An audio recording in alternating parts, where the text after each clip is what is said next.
Iran, Israel और America war का आज 19वां दिन है। 18 दिनों में क्या क्या हुआ एक एक खबर बताऊंगा और किस तरह से अमेरिका में भगदड़ मच गया है। अमेरिका के वो सारे अधिकारी जो इस युद्ध के लिए जिम्मेदार हैं वो इस्तीफा दे रहे हैं। जी हाँ, बिल्कुल ठीक सुना आपने। युद्ध के 18 दिन आते आते ये साफ हो गया है कि अमेरिका इस युद्ध में पूरी तरह से घिर चुका है, हार चुका है। वो फारस की खाड़ी में बुचरखाने में फंस चुका है। अब वो ईरान के रहमो करम पर है कि वो निकले या नहीं निकल पाए। अमेरिका ने कई तरह के बयान दिए। पहले कहा कि हम 4-5 दिनों में युद्ध खत्म कर देंगे, जीत लेंगे। फिर कहा कि हम लगातार इस युद्ध में बढ़त बनाए हुए हैं, ईरान खत्म हो चुका है। और अब युद्ध के मिड में तीसरे सप्ताह में कह रहा है कि दुनिया के देशों हमारी मदद करो। सोचिए, कोई देश जब युद्ध जीत रहा होगा तो क्या वो मदद की गुहार लगाएगा। इसी बीच ईरान ने यह साबित कर दिया है दुनिया में कि वो अपने देश की अखंडता, एकता और संप्रभुता के लिए लड़ेगा। दो फर्क समझने की कोशिश कीजिए। जहां इजराइल के लोग बंकर में छुपे हुए हैं, ईरान के लोग सड़क पर हैं। इसी बीच आपने एक खबर देखी थी कि किस तरह से फिलिस्तीन के पक्ष में ईरान ने बड़ी सॉलिडारिटी दिखाई थी और लोग सड़कों पर निकले थे। पेजेश्कियन जो ईरान के राष्ट्रपति हैं वो लगातार सड़कों पर घूम रहे हैं। कोई खौफ नहीं, कोई डर नहीं है। इसके बाद आपने देखा होगा कि खामनेई के बेटे, खामनेई की शहादत के बाद खामनेई के बेटे ने साफ कहा है कि अब ये युद्ध बंद नहीं होगा। उसके बारे में अमेरिका लगातार अफवाहें फैला रहा है कि वो मारा गया है, $10 लाख का इनाम है, वो रूस भाग गया है, उसकी प्लास्टिक सर्जरी हो रही है। ये सब वाहियात बातें हैं और ये छन छन कर खबरें सामने आ रही है। बेंजामिन नेतन्याहू की मौत पर भले इजराइल झूठ बोले, अमेरिका झूठ बोले, डीप फेक वीडियो जारी किया जाए, लेकिन ये सच है कि खामनेई की शहादत के बाद ईरान ने पहले मान लिया था कि हाँ, हमारा नेता शहीद हुआ है। तो अगर आप सच्चाई के लिहाज से बात करें तो फेक खबरें अमेरिका द्वारा फैलाई जा रही है। ईरान ने अपने देश में मीडिया को बैन कर रखा है। खाड़ी देशों में भी मीडिया बैन है। दर्जनों भारतीयों की गिरफ्तारी हुई है जो कुछ लोग वीडियो सर्कुलेट कर रहे थे यूएई में। ये भी खबरें सामने आ रही है। इस युद्ध में साफ है ईरान एक साथ 10 जगहों पर मोर्चा खोल रखा है और उसे 10 जगहों पर कामयाबी मिल रही है। ईरान ने इंग्लैंड के खिलाफ भी मोर्चा खोलने की अब तैयारी शुरू कर दी है, क्योंकि कुछ जहाज इंग्लैंड के रनवे से भी उड़े थे। उसके बाद इंग्लैंड ने अपने पैर खींच लिए। अगर वो भी शुरू हो जाता तो ये और युद्ध बड़ा हो जाता है। यूरोप में अभी सिर्फ एक देश पर ईरान ने हमला किया और वो है अजरबैजान। इसके साथ ही ये बात साफ है कि खाड़ी देशों के खिलाफ जो रूस की प्लानिंग थी, चीन की प्लानिंग थी और ईरान ने जिस तरह से उसको एग्जीक्यूट किया है, उससे साफ है कि ये युद्ध ईरान जीतने जा रहा है। रूस और चीन पहले दिन से ईरान के साथ थे और ये बात अब पुख्ता हो गया है कि ईरान और रूस पूरी मदद कर रहा है, चाहे वो हथियारों की मदद हो, चाहे सेम टाइम जो करेंट टाइम लोकेशन है उसकी मदद हो।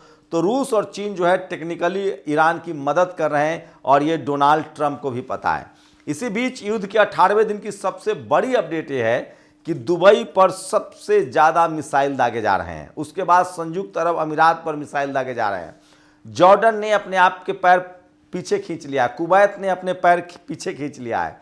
लेकिन इन तमाम खाड़ी देशों के जो नागरिक हैं वो किसी भी कीमत पर ईरान के खिलाफ नहीं है। वो अपने ही सरकार से सवाल पूछ रहे हैं कि आखिर हम कब तक पिछलग्गू बने रहेंगे, कब तक हम इस युद्ध में ईरान के खिलाफ अपने धरती का, अपने एयरपोर्ट का इस्तेमाल होने देंगे। वहाँ की जनता जो है वो पूरी तरह से ईरान के साथ है और जो खाड़ी देशों के जो देश के प्रमुख हैं वो भले मजबूरी बस अमेरिका के साथ है। लेकिन तमाम लोग खबर बता रहे हैं कि एक बड़ी बातचीत भी चल रही है और तुर्की इसको लीड कर रहा है और तुर्की को लग रहा है कि अब वक्त आ गया है कि अमेरिका से मुक्ति पा ली जाए। और खाड़ी देशों में जो तेल के भंडार हैं, जो गैस के भंडार हैं, जिसको अमेरिका ज़बरदस्ती डॉलर में बिजनेस करता है और वो कहता है कि हम आपकी सुरक्षा दे रहे हैं और इस वजह से आप हमारे लिए लड़िए, ये भी बात अब खत्म होते जा रही है। और खाड़ी देशों ने लगभग तय कर लिया है कि तेल पर हमारा नियंत्रण होगा, गैस पर हमारा नियंत्रण होगा और हम अपने रुपए में जो भी उनकी करेंसी है उसमें हम व्यापार करेंगे। ये बड़ी खबर है। साथ ही ये भी बड़ी खबर है कि ईरान जो है वो अब अपनी मनमर्जी से तेल बेच सकता है दुनिया को और वो कर भी रहा है। ईरान को जो नुकसान हो रहा है वो महंगा तेल बेचकर कमा भी रहा है। उसका तेल का उत्पादन भी 2 गुना हो गया है। रूस और चीन को वो लगातार तेल दे रहा है, उसमें भी डॉलर की ज़रूरत नहीं है। वो सारे तेल के जो कारोबार हैं वो खुद उनके युआन में हो रहा है। तो चीन को इस युद्ध से सबसे बड़ा फायदा होता हुआ दिख रहा है, रूस को बड़ा फायदा हुआ दिख रहा है, लेकिन सबसे ज़्यादा घाटा 18 दिनों के बाद अमेरिका को हो रहा है। मैं इजराइल पर आऊँगा, इजराइल तो अब गिनती में ही नहीं है। जो ईरान ने कहा था कि उसको नक्शे से खत्म कर देंगे, उस पर भी बताऊंगा। लेकिन अभी अमेरिका की स्थिति, अमेरिका की आर्थिक तौर से कमर टूट गई, अमेरिका के प्रशासन में भगदड़ मची हुई है और कोई भी इस युद्ध की जिम्मेदारी अब लेने के लिए तैयार नहीं है और सब कुछ ट्रंप के माथे पर मढ़ा जा रहा है। जो उपराष्ट्रपति है जेडी वेंस, उसने तो इतना यहाँ तक कह दिया है कि मैंने क्या कहा था युद्ध को लेकर, अगर मैं बोल दूं तो मुझे जेल में डाल दिया जाएगा। हिस्गेथे जो एक पत्रकार था जिसने इस युद्ध में सबसे ज़्यादा ट्रंप को भड़काया, उसने भी अब लगभग धीरे धीरे अपने पैर वापस खींच लिए हैं। अमेरिका की जो मीडिया है वो लगातार ट्रंप से सवाल कर रहे हैं, तमाम वहाँ के सीनेटर सवाल कर रहे हैं कि आखिर हम इस युद्ध में गए ही क्यों थे, क्योंकि अमेरिका की आर्थिक कमर टूट गई। अमेरिका को 2 तरह का नुकसान हो रहा है। एक तो ईरान पर कब्जा करने की उसकी मंसूबे फेल हो गए हैं, दूसरा खाड़ी देशों में जो उसके तेल के अड्डे थे, उसके जो सैनिक अड्डे थे, वो सब कुछ ध्वस्त हो गया है। उसे अपने सैनिक वापस बुलाने पड़ रहे हैं। प्रशांत महासागर में जो उसके युद्धपोत थे उसको वापस लेना पड़ रहा है। उसके बाद खाड़ी देशों में जो उसके युद्धपोत खड़े थे उसको वापस लेना पड़ रहा है। और ये युद्ध इतना महंगा है कि आप कल्पना नहीं कर सकते हैं। ईरान के एक एक सस्ते 35 से 40 लाख के ड्रोन को मारने के लिए अमेरिका को कम से कम 10 से 15 करोड़ का मिसाइल दागना पड़ रहा है। उसका जो वायु रक्षा प्रणाली है थाड, उसकी विश्वसनीयता लगभग खत्म हो चुकी है। यहाँ तक कि अमेरिका के जिस तरह से एयरक्राफ्ट गिरे हैं, फाइटर प्लेन्स गिरे हैं, उसके बाद उसके हथियार की विश्वसनीयता खत्म हो चुकी है और अब शायद ही कोई देश अमेरिका से हथियार खरीदे। तो तेल पर से जो उसका वर्चस्व था वो खत्म हो गया, उसके हथियारों की मार्केट खत्म हो गई है। और खासकर एशिया में जितने उसके खाड़ी देशों में बड़े बिजनेस सेंटर है, ईरान उसको भी अब निशाना बना रहा है। तो ये युद्ध अमेरिका की बर्बादी लेकर आया है और 100 साल से जो अमेरिका की बादशाहत थी वो चकनाचूर हो गया है। और ये साफ है कि इस 18 दिनों के युद्ध में अमेरिका से अब कोई भी देश सीधे मुंह बात तक नहीं कर रहा है। दुनिया के देश जो अमेरिका को बादशाह समझते थे, जो दुनिया के देश जो अमेरिका को सुपर पावर समझते थे, दुनिया के देश जो अमेरिका पर नाच करते थे कि अमेरिका जिसके साथ है वो खड़ा रहेगा, अब नेटो ने भी आंख दिखाना शुरू कर दिया। यूरोप ने पूरी तरह से, चाहे इटली हो, जर्मनी हो, फ्रांस हो, इंग्लैंड हो, इन तमाम मजबूत देशों ने साफ कहा है कि ये युद्ध ट्रंप ने शुरू किया है, हम होर्मुज स्ट्रीट बचाने नहीं जाएंगे, ये युद्ध अमेरिका को लड़ना पड़ेगा। तो यूरोप जो अब तक सबसे बड़ा अमेरिका का पिछलग्गू था, उसने भी साथ छोड़ दिया है। दूसरी बात, खाड़ी देशों ने जो कहा था कि 8 दिन बाद या 10 दिन बाद हम हमला करेंगे ईरान पर, अब खाड़ी देशों को समझ में आ रहा है कि हमारे देश की जनता जो है वो ईरान के साथ है। अगर हमने ईरान पर हमला किया तो हमारे खिलाफ ही विद्रोह हो जाएगा और हम सत्ता से बाहर हो जाएंगे। खाड़ी देशों को ये भी लगने लगा है कि अगर अमेरिका का बोरिया बिस्तर हमारे देश से बंद जाता है तो हमारा हुकूमत हमारे तेल पर होगा, हम अपनी मर्जी से अपनी तेल बेच पाएंगे। तो खाड़ी देशों को फायदा हो रहा है। तो सबसे बड़ा जो फिस्कल डेफिसिट है, जो आर्थिक नुकसान है, जो तंगी है, वो अमेरिका की तरफ मुंह बाए खड़ा है। और इसलिए दुनिया भर के लोग, दुनिया भर के सरकारें जो है अमेरिका से अलग हो रही है। और साथ ही अमेरिकन पत्रकार, अमेरिकन मीडिया, अमेरिका के तमाम व्यवस्था जो है वो डोनाल्ड ट्रंप से सवाल पूछ रहा है कि आखिर इस युद्ध में जाने की क्या जरूरत थी। डोनाल्ड ट्रंप ने अब कहा है कि वो इजराइल को बचाने के लिए लड़ रहा था, लेकिन क्या इजराइल बचा, ये बड़ा सवाल है। तो सच्चाई ये है कि 6 महीना पहले खामनेई ने अपने जो कहा था कि अगर अब हमारे ऊपर इजराइल ने हमला किया तो वो नक्शे से गायब हो जाएगा, वो भी होता हुआ दिख रहा है। और शायद ही अब इजराइल को बचाने वाला कोई मिले।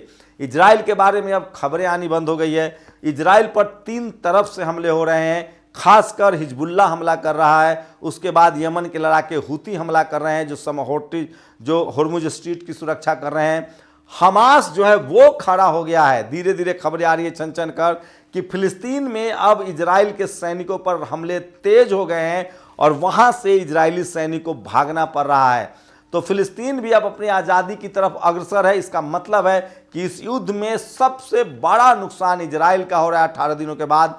ईरान के पास नुकसान हुआ है, लेकिन उसके पास खोने के लिए कुछ नहीं था। और ईरान ने जो कहा था कि मैं इस युद्ध में कम से कम 5 साल और लंबा 10 साल तक मैं खींच सकता हूं, मेरे पास मिसाइलों का जखीरा है, वो सच साबित हुआ है और पूरी दुनिया की सहानुभूति ईरान से बढ़ी है। अगर भारत के लिहाज से बात करें तो ईरान ने तय कर लिया है कि हम भारत को गैस और तेल देते रहेंगे। ये अलग बात है कि भारत के भक्त जो हैं वो अभी भी इजराइल और अमेरिका कर रहे हैं, जबकि दुनिया के सारे देश इजराइल और अमेरिका के खिलाफ हो गए हैं। आर्थिक रूप से ईरान के पास अब ताकत थोड़ा बढ़ेगी क्योंकि वो अपने तेल पर उसका अधिकार होगा और वो अपने हिसाब से बेचेगा।